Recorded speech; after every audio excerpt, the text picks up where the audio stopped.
Welcome back to the Core EM Podcast. Core content for anyone, anywhere, and just in time. This is the official podcast of the NYU Bellevue EM Residency Program. I'm Anand Swaminathan. And I'm Jenny Beck-Esme. So Jenny, what are we going to talk about today? So one of our PGY3s, Michael Koffer, gave an excellent talk on electrolyte abnormalities. Now, we've covered some of these in the past, so this week I thought we could focus on hypokalemia. Excellent. Not the sexy topic as hyponatremia, which we've covered, and we've covered hyper-K, but it's still critically important, and we see it quite a bit. So you want to start with a little bit of a case? Yeah, it's not quite as sexy, but I have seen interesting cases. Absolutely. So here we go. We've got a 20-year-old male with no significant past medical history, and he comes into the ER due to sudden onset generalized weakness. He reports that several hours prior to the onset of the weakness, he had an argument with his girlfriend, and now he notes that his legs seem to be really weak and his arms are also weak, so the legs are a little bit more affected than the arms. When you examine him, you notice that he's well appearing, he's a young guy, he's got normal vital signs and a normal finger stick. But he has significant weakness of all of his muscle groups in his arms and his legs, with more pronounced weakness in the lower extremities. Additionally, you see that he has hyporeflexia globally of all his deep tendon reflexes. That's a pretty cool case. So sudden onset flaccid paralysis. So we already talked about the fact that this is going to be hypokalemia because that's what we're talking about today. But let's start with a quick differential of flaccid paralysis. So what goes through your head when you see a patient like this? So the first thing I think about always is Guillain-Barré, which can be precipitated by any number of things, including a viral infection. And then, of course, going back to one of our prior podcasts, remember you've got the tick paralysis that could be there. So make sure you do a thorough skin exam on any of these patients to see if there could be a tick lingering somewhere. Consider spinal cord lesions and trauma. And if you're dealing with a baby, remember botulism toxin. And then for patients of any age, there could be any number of toxic envenomations that you could see presenting with global weakness. And then, of course, last but not least, your periodic paralysis syndrome, such as thyrotoxic periodic paralysis, and in this case, in the case of our patient, hypokalemic periodic paralysis. So in this patient, I think you're going to grab some labs, including electrolytes and probably a TSH as well as an EKG. And of course, you're performing a thorough examination, a lot of which you've already told us. The neuro exam is the focus here. So in this particular patient, you discover that he's got a potassium level of 1.7, which is pretty low. Normal, of course, is going to be somewhere in the 3.5 to 4.5 range. And the severity of the symptoms produced by that hypokalemia can often be proportional to the degree of hypokalemia, but it can also be influenced with the speed with which that hypokalemia develops. This is sort of an ongoing theme. We see this in hyper-K, we see it in hyponatremia. So usually weakness isn't going to be seen until you fall below somewhere around 2.5 milliequivalents per liter. The weakness seen in hypokalemia usually involves the lower extremities first, and then it's progressive in its severity. When it's really bad, you can have total paralysis.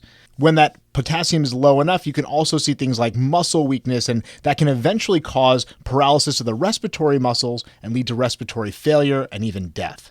Other symptoms you might see include muscle cramps, rhabdo, and myoglobinuria. Because of these last two, you may want to include a CK and a UA in your workup. The patient also could have developed an ileus, could have nausea and vomiting, or abdominal distension. All right, so let's talk about that EKG. We mentioned it earlier as part of our workup. So the characteristic EKG findings in hypokalemia are going to include things like ST segment depression, decreased amplitude of the T waves. You may see a U wave, which is a deflection that comes after the T wave, and that's particularly going to be present in V4 through V6. You can also see prolongation of the QT interval.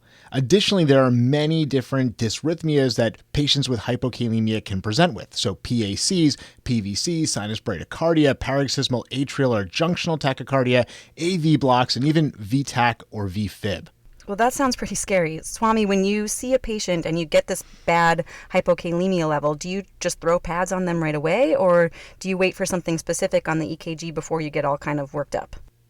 I think I'm going to look for something significant on the EKG as far as some significant changes before I'm slapping on the pads. If the QTC is really long or they're having frequent PVCs, I probably would put the pads on. I think that makes sense, although you're unlikely to need to use them. That VTach, VFib usually comes with pretty severe hypokalemia, and I've never seen someone go into one of those lethal dysrhythmias. Otherwise, having the patient on a monitor and maybe the crash cart nearby is probably going to be just fine. Okay, so in addition to your labs and your EKG, you should take a few minutes to consider why this patient is hypokalemic. It usually isn't just a lone thing. In the case we have here, we're dealing with a patient with hypokalemic periodic paralysis, which is either the result of a genetic disorder or is secondary usually to thyrotoxic periodic paralysis. But there are many other causes of hypokalemia. Probably the most common cause we see is medications, namely thiazide diuretics, insulin, and bronchodilators. The diuretics cause potassium wasting in the urine. And then if you remember back to your biochemistry, increased insulin causes hypokalemia by leading to the uptake of potassium into the cells. Similarly, beta agonists such as albuterol or over-the-counter sympathomimetics can cause increased potassium uptake into the cells.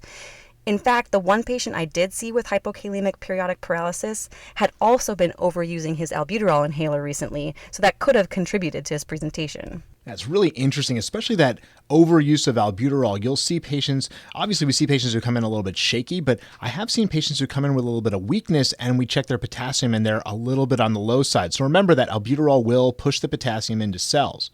Now, other more run-of-the-mill causes of hypokalemia are due to increased potassium losses, so GI losses like diarrhea or increased urinary losses like what we see sometimes in renal tubular acidosis.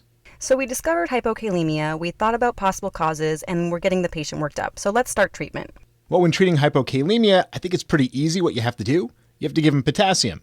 So, right? I mean, just makes good sense here. So the thing we have to keep in mind is how much potassium we have to give these patients. So for every 0.3 milliequivalents potassium drop below normal, that's going to correlate to about a 100 milliequivalent total body deficit. So you got to give quite a bit of potassium to get a guy who's got like a 1.7 or a 1.8 back up into the normal range. You're not going to be able to correct that in the emergency department. They're going to have to be admitted. And I'll tell you that when they have those significant hypokalemias below like that 2 number, I'm definitely going to be putting them in a step-down unit, or I've even seen these guys go to the ICU as well.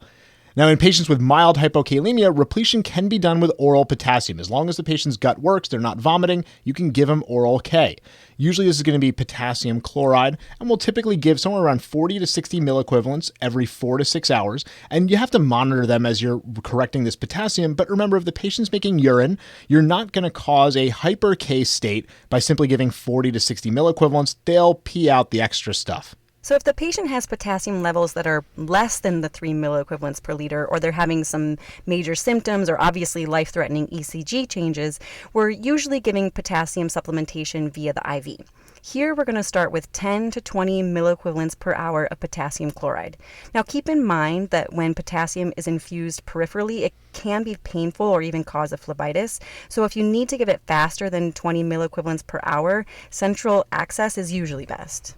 And you have to look at your local protocols. A lot of places won't let you run in potassium more than 10 to 20 milliequivalents per hour because of the risk of these dysrhythmias that hyperkalemia can cause or infusions of potassium can cause. So you have to be a little bit careful here, but in patients who have really significant hypokalemia and it needs to be fixed fast, IV is the way to do it. Now, a couple of things to remember. Patients who are hypokalemic are very likely to also be hypomagnesiemic. These things go together. And if you don't replete the magnesium, they're never going to get intracellular potassium repletion since magnesium is needed to transport potassium into cells. Checking a spot magnesium level, unfortunately, isn't that helpful because the levels fluctuate pretty rapidly. As for treatment of periodic hypokalemia, it's kind of interesting because from what I understand of this disease, and I don't think we understand everything here, it's from shifts in potassium, not total body potassium loss. That's why these symptoms can come on very suddenly. So giving a lot of supplemental potassium can actually lead to driving the potassium level too high as that shift corrects itself. Instead, you can sometimes give small doses of beta blockers. That's going to bring the potassium out of the cells. And sometimes if it's not that severe, you can just wait. Now, of course, that means that you know it's hypokalemic periodic paralysis, which you're not always going to know. It's a very funny disease, and I don't think we have a full grasp on it, but every once in a while, a patient will come in and tell you that they have this syndrome, and then the treatment's a little bit more streamlined. All right, Jenny, let's get some take-home points on hypo-K.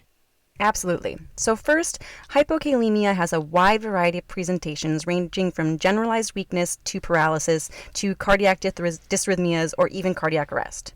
Second, when you discover hypokalemia, be sure to check an EKG. Think about underlying causes of hypokalemia because it's also not really usually a solo event. And then third, treat with oral potassium supplementation of 40 to 60 milliequivalents orally every 4 to 6 hours for mild hypokalemia, or 10 to 20 milliequivalents per hour IV for severe or symptomatic hypokalemia. All right, those are great. And remember again that when the patient's potassium level's really low, you don't simply want to stick them in a floor bed. That's not the best place for them.